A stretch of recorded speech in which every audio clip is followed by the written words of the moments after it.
I'll take my camera off and you'll have to bear with me because Gabby's not home yet and she might have some internet connection, some internet issues there too. So you'll have to stay with me through this. Okay.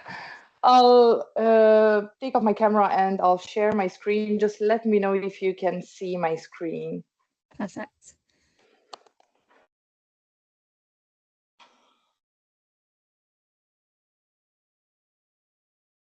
Yeah. Can you see it? We Okay. can see it. Yeah, Okay, perfect. then I'll start with something that Caroline said about the 15.7 white other people living in Northamptonshire. This project, the REN project, Research Engagement Network, NHS England gave us last year £100,000 for this to raise awareness regarding research in the Eastern. We decided to work with the Eastern European population, knowing that most of the white others in Northamptonshire are Eastern Europeans, and knowing from previous smaller pieces of research that, again, as Caroline said, they have certain very specific barriers like language, literacy, trust. 76% out of these white other living here are Eastern Europeans, and 51% are Polish and Romanian. We know about the regular barriers they encounter. We knew about some of the things about the gaps existing here, and we knew about their hesitancy to participate in research. They are usually misinformed. They go to social media for information. Many times their sources are from their home countries. They also take into consideration when taking health and care decisions their past negative experiences in their home countries, and many of these were part of the communist bloc until 1989. So although our main aim was to encourage participation in research, we knew we have to walk before we run. So we decided to work on building trust, understanding all the barriers they're facing, trying to form relationships with the communities, with the grassroots group existing in these communities, and trying to see what's the best way to engage the Eastern European communities, because what works for the British communities or for the Black communities didn't work for this community, for these communities. For this, we decided to work with people that the community trusted and with the cultural groups they already attended that existed in the community, like faith groups, language schools. We looked what kind of local events exist, what kind of community assets exist to make sure we engage with people in their own spaces. Gabby, and we also had a coordinator, a Romanian coordinator. We wanted to make sure there's someone speaking one of the languages of the communities, and even if she wasn't covering all the languages, she had the same background as most of the people we were targeting. So we started building trust, and Gabby and Roz, our coordinator, they did community mapping exercises. I didn't do this with them, but this was like knocking on doors, basically. They went talking to people, they approached groups, businesses. They started building trust also online because Eastern Europeans tend to use social media a lot. And we used the MEC approach also to look into other information that the communities are missing. Like Caroline mentioned earlier, again, I'm going back to that. They didn't know when to call 111, when to call 999, the basic of the NHS and of the system. The things people learn here, they keep hearing about these things since they're children. Those who were born and raised outside the country, like myself, we don't know. Every time I needed something after I moved here, I was on Google. I used Google all the time, but not everyone is so. Some were digitally excluded. Some didn't know where to go for this information. So we wanted to bring them the information, and not just in English, but also in their own languages, and to make sure we use visual aids so we make it easier for them. We focused informing them on research and on the basics of the NHS. We did a series of system explainer videos. We based them on innovation. We used an AI tool to produce these videos using the information that already existed in the NHS and that was approved by our working streams lead, to put it out there in English, in videos, in simple language, correct information. Also, we also translated it. And then we also took the translated text and we printed the information to make sure we also combat digital exclusion. I already mentioned the community mapping exercises when the team actually went to different places, to different towns, and they tried to engage the communities. This was on the ground work. They talked to hundreds of people.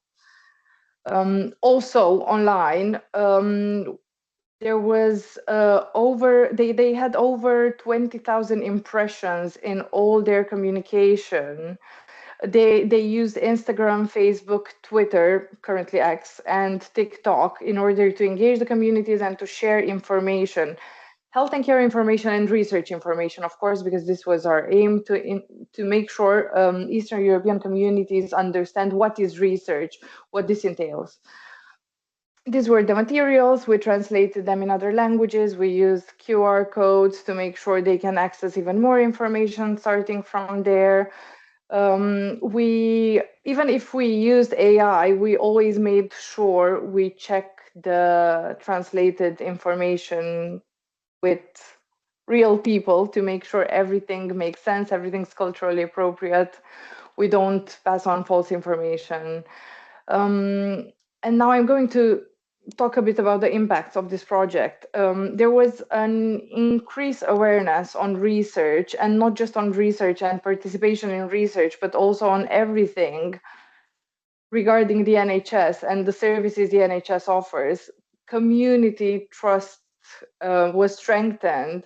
We managed to develop lots of materials and culturally appropriate materials, useful resources that can be used on the long term, and not just in English, but also in other languages. Most of them are in Romanian, Polish, and Russian, but we also have some in Ukrainian and Albanian, I think. We managed to reduce barriers in participation to research, and luckily, and also because of the hard work of the team, everyone involved, this is considered as best practice regarding migrant health. For example, we were also nominated to several awards for this program, and we also won one of them. And given our this PLT session today, there are some recommendations we want to do regarding Eastern European populations. We know that we need to work proactive and on the ground and engage in person many times, because this is how we build trust. And many times the success of such proactive engagement relies on the background of the person doing the engagement, on the language that person can speak. It's very important also to collaborate across the system. Sometimes communities asked us very specific questions about certain statutory services, and we were able to go further and ask. We also work with cultural partners. We wanted to make sure that everything was culturally appropriate when we delivered this. We also, when we engaged offering research information and health and care information, we understood that if we don't offer some fun activities, something that they want to be there for, we won't have success. We tried so many things during this project, and every time we tried to attract the community to come to an event which was based purely on health and care information or research information, it didn't work. However, if we had something for children, for example, parents would come there, the children would have fun, parents would be able to access the information we wanted to give them. So we need to give something in return. We all know health is important. However, people don't really react to this. They need something more for them on the personal side, probably. And we realize that language and literacy are major barriers in communication, and we need to to use innovation as much as possible and to expand reach online and offline, and to make sure the language we use is not just in the right language, but it's also accessible. And we worked with many partners from across the system, and this really made a difference in our efforts and our results. So we encourage all everyone here today to identify their patients, to understand what ethnic groups they are, what's their demographics, where can they find translated information for them. We have all sorts of resources we're more than happy to share. We kindly ask you to promote your interpreter services when the patients are entitled to this, and make sure the language that's used, it's simple and jargon free. Sometimes they find it hard to engage in, even in their own native language, if the language is inaccessible. We know that in this country, the reading age is 9 to 11, something around that. So imagine translating jargon-filled information to another language. It's very complicated for them, and we want to make their lives as easy as possible. We need to build trust with these communities. They kind of expect to speak to the same people. This is something that usually happens in Eastern European countries.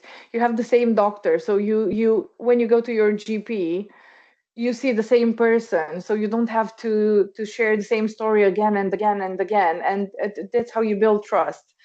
Community connectors, this is something that really helped. I also managed another project called Connectors at the same time with this one, with the RAN program. The good thing was that we had research champions in the RAN program and community connectors in the other program, and we managed to share resources and share all the information we have and avoid the duplication. Make sure you find the people and you know the people who influence opinions in your communities and that can help and bridge cultural gaps. You need to recognize the diversity, ask questions, kindly ask questions. People will be happy to answer rather than assume. Again, on appointments, many people complained about not being able to make an appointment, for example, like relying solely on the NHS app or online system. Others also complained about not being able to go to their GP because they couldn't take off from work, or they were on 0 hours contracts and they were afraid they won't be able to go back to work if they're missing one of their shifts. Also, another very, very important thing, we always need to explain how generally how the NHS works, how prevention works, how important is screening, how important are vaccines, how important is research, and why all these are important, and how they can use the system, because they don't know how to do this. And most of Eastern Europeans came in the UK after 2007, when their countries joined the EU. So many of them are still first generation, or many of them, this is something I realized just by observing the communities, adults rely on their children to go with them to offer translation. So we need to help everyone. This is my last slide, I promise, and then I'll show you some pictures. On the sustainability, so the program has concluded, but with a sustainability plan in place, we have all the resources we've developed. So if you want them, please contact us, Gabriella or I. We can offer everything we have. The videos that we developed are online on the ICN YouTube page. And right now, we're continuing in the 25-26 REN. The aim of this one is recruiting patients into studies. Gabriella will continue through Healthwatch West Northamptonshire to work on this. Her focus will continue to be on Eastern European communities. My focus as a program manager will be to look into everyone, not just Eastern European communities. But like I said, the focus is recruiting people into research. And this is my last slide. With some pictures. We had a major event on the 1st of April with food, with music, with dancing, with activities, and with lots and lots of information and lots of activities for kids. And we had a footfall of over 200 people. We also had some questionnaires during this event. We had so many people wanted to fill them in. We didn't have enough questionnaires printed. That's And amazing. this is Thank you so everything. much, and for Thank you, joining thank today's you. session. And trying and to all the speakers actually for lastminute.com moving everything around. So thank you so much. Those pictures are amazing, and all the work that you're doing is fantastic. Thank you. If you have any other questions, I think you'll send this around, right? Yes, we will. If that's Yes. okay with you, that would be wonderful. Thank you.